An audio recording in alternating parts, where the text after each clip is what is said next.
CH സെന്ററിന്റെ പ്രവർത്തകർ തയ്യാറാക്കുന്ന ഭക്ഷണം വൈകുന്നേരം 5 മണി മുതൽ വിതരണം ചെയ്യും.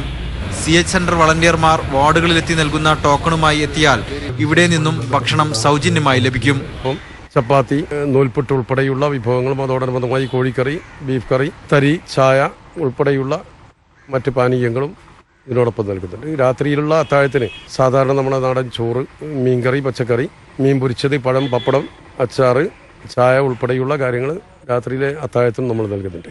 മെഡിക്കൽ കോളേജിലെ മുഴുവൻ രോഗികൾക്കും കൂട്ടിരിപ്പുകാർക്കും കഴിഞ്ഞ 13 വർഷമായി CH സെന്റർ ഭക്ഷണം നൽകുന്നുണ്ട്. 2000 പേർക്കുള്ള ഭക്ഷണമാണ് ഇവിടെ ദിവസവും വിതരണം ചെയ്യുന്നത്.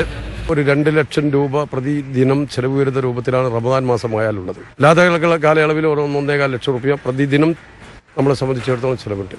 നോമ്പിന് മാത്രം 65,000 രൂപയാണ് ഈ നോമ്പ് തുറക്കും അത്താഴത്തിന് വേണ്ടി ചെലവിടുന്നത്. ദരിദ്രരായ രോഗികളെയും കുടുംബങ്ങളെയും വലിയ സാമ്പത്തിക ബാധ്യതയിൽ നിന്നും രക്ഷിക്കാനുതകുന്ന ജീവകാരുണ്യ പ്രവർത്തനമാണ് ഈ ഭക്ഷണ വിതരണം.